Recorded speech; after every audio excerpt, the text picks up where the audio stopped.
सारा रेक्टर का जन्म 3 मार्च 1902 को ओक्लाहोमा के मुस्कोगी शहर में हुआ था।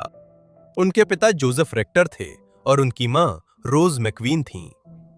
उनकी 5 बहन भाई थे और साधारण परिवार से होने के बावजूद किस्मत की एक मेहरबानी उनकी जिंदगी पूरी तरह बदल देगा। सारा की कहानी समझने के लिए सबसे पहले हमें उनके पूर्वजों की ओर देखना होगा।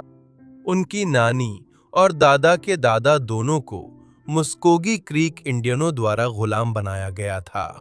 सन 1866 में गृहयुद्ध और दास्ता की समाप्ति के बाद सारा के पूर्वजों को अमेरिकी सरकार द्वारा फ्रीडमैन घोषित किया गया और अब वे उन्हीं जनजातियों के नागरिक बन गए जिन्होंने पहले उन्हें गुलाम बनाया था।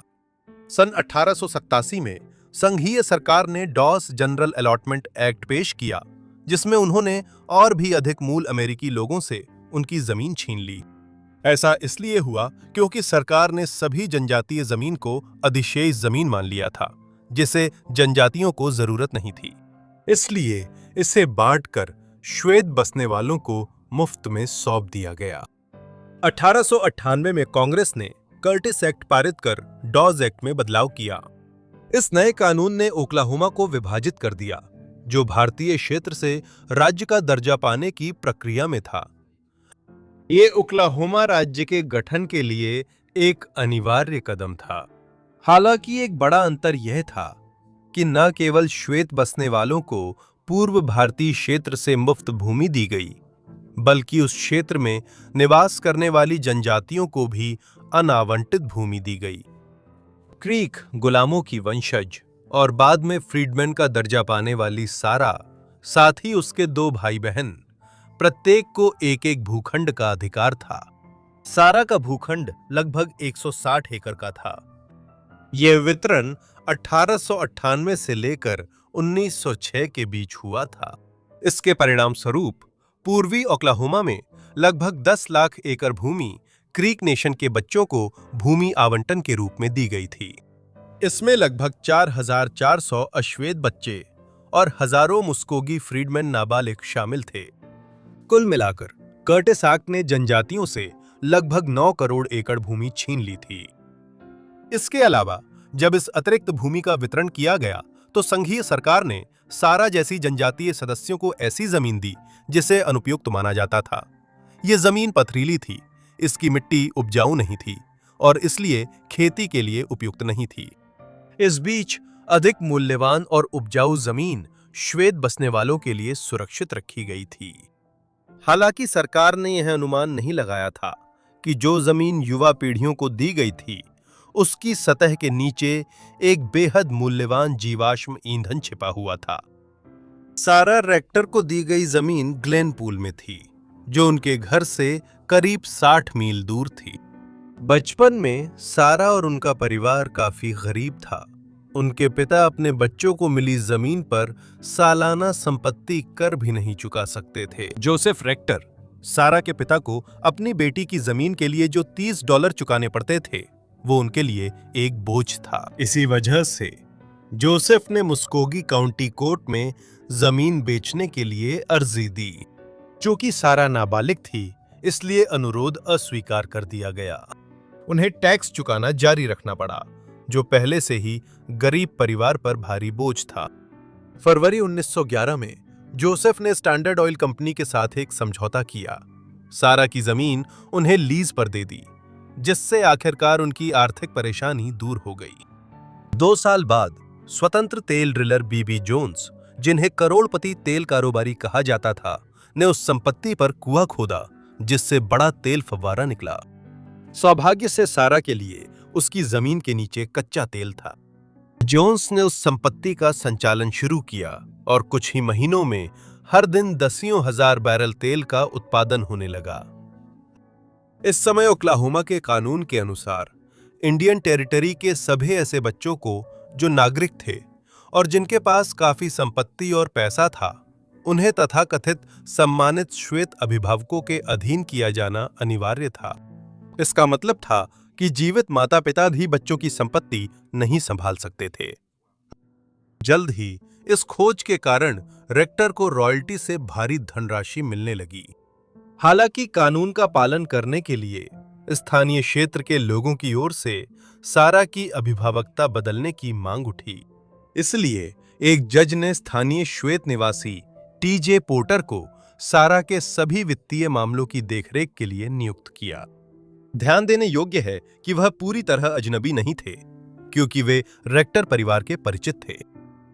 इस खोज की खबर जल्द ही देश भर की सुर्खियों में आ गई।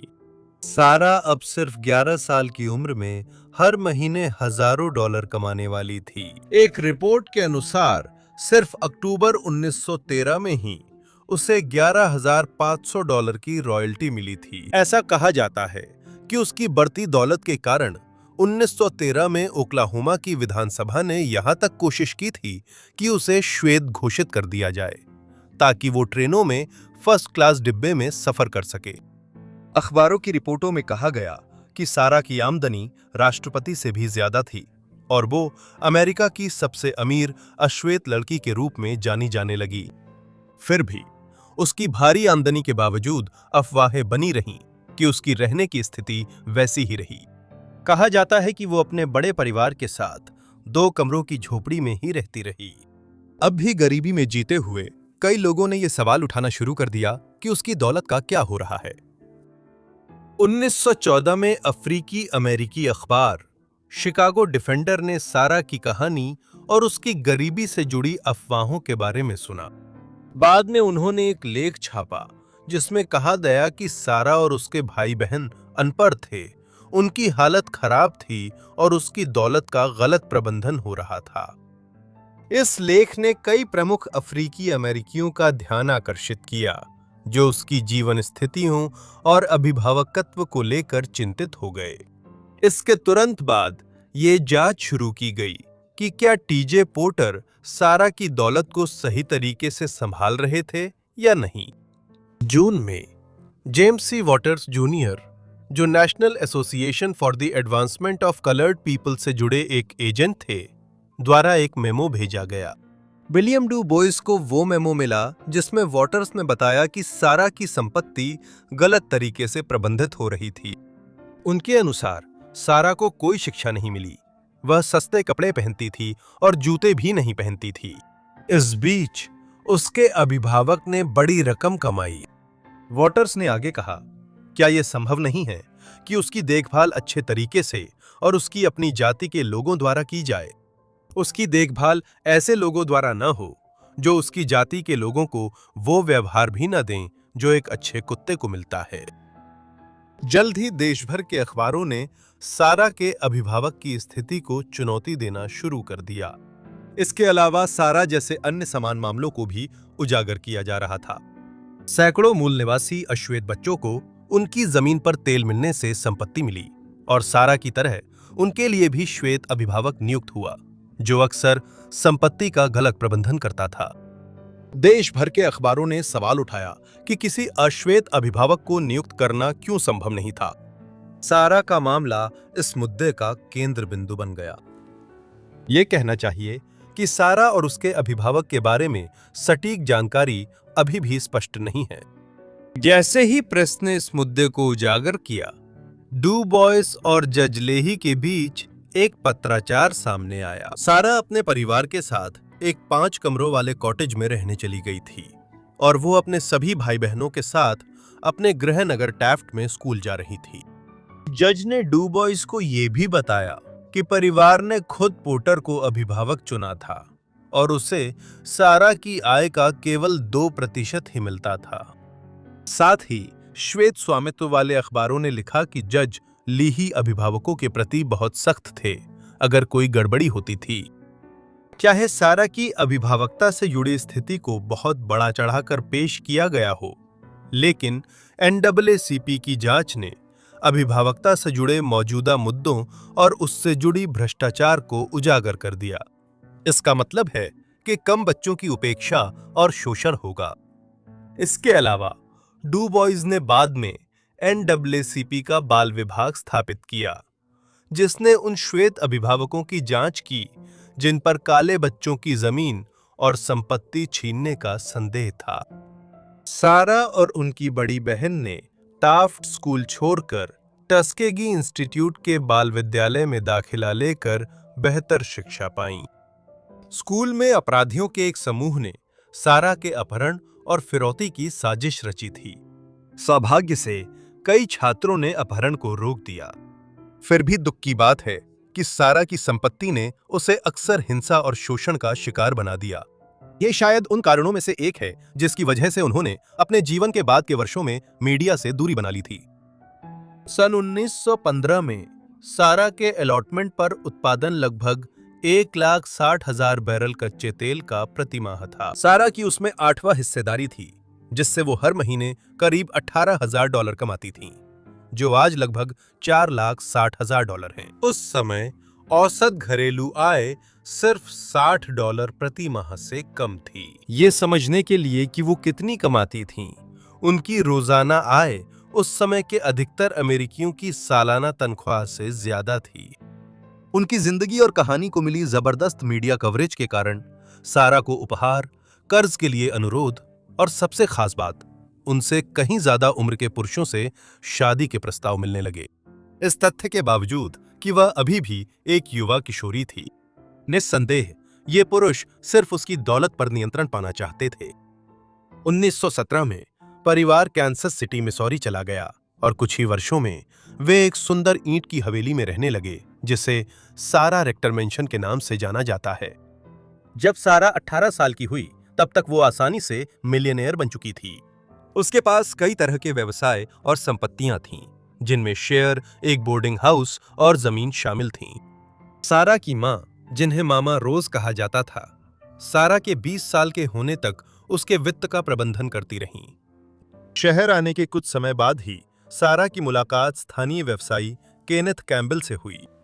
इस जोड़े ने 1920 में शादी की। शादी निजी थी, जिसमें सिर्फ करीबी रिश्तेदार शामिल हुए। इस जोड़े के 3 बेटे हुए। फिर 1930 में तलाक हो गया। मार्च 1922 तक सारा की संपत्ति का अनुमान $1 मिलियन से अधिक था, जो आज के हिसाब से लगभग 15.5 मिलियन है। रेक्टर ने अपनी संपत्ति का आनंद लेकर आराम से जीवन बिताया। उन्हें बढ़िया कपड़े पहनना पसंद था, जिसका मतलब था कि कुछ डिजाइनर स्टोर, जो आमतौर पर केवल गोरे लोगों को ही अंदर आने देते थे, वे बंद हो जाते थे और केवल रेक्टर परिवार को ही खरीदारी करने की अनुमति देते थे। सारा और उनकी मां को भी कैडिलैक, लिंकन और रोल्स रॉयस जैसी शानदार तेज गाड़ियां पसंद थीं। इन दोनों के बारे में यह मशहूर था कि वे शहर में तेज गाड़ियां दौड़ाती थीं, जिसकी वजह से खासकर सारा को कई बार तेज रफ्तार से गाड़ी चलाने के लिए चालान मिलते थे। सारा अपनी शाही जिंदगी और घर पर अफ्रीकी अमेरिकी हस्तियों तथा मशहूर जैज कलाकारों के लिए शानदार पार्टियां आयोजित करने के लिए जानी जाती थीं। फिर भी माना जाता है कि उन्होंने कैंसस सिटी में शांत जीवन बिताया और उनके बाद के जीवन की जानकारी मिलना मुश्किल है। सारा ने 1929 के वॉल स्ट्रीट क्रैश के बाद काफी पैसा गंवाया, क्योंकि 1 साल पहले उन्होंने और उनके पति ने कार डीलरशिप शुरू की थी, जो बाद में बंद हो गई। तलाक के बाद सारा ने 1934 में रेस्टोरेंट मालिक विलियम क्रॉफर्ड से शादी की। सारा रेक्टर का निधन 22 जुलाई 1967 को हुआ, जब वो 65 साल की थीं, मस्तिष्क में रक्तस्राव के कारण। उन्हें उनके पैतृक शहर टाफ्ट कब्रिस्तान में दफनाया गया। सारा रेक्टर पर यह वीडियो देखने के लिए धन्यवाद। आशा है आपको पसंद आया। अगर आपको वीडियो पसंद आया हो तो एक लाइक और नीचे कमेंट जरूर करें, और अगर आप नए हैं तो सब्सक्राइब क्यों ना करें। अगर आपके पास कोई सुझाव है तो कृपया मुझे ईमेल करें, जो डिस्क्रिप्शन में दिया गया है, या नीचे कमेंट करें। खैर, मेरी तरफ से बस इतना ही। तो मैं आप सभी से अगली फॉरगॉटन लाइफ में मिलूंगा। धन्यवाद।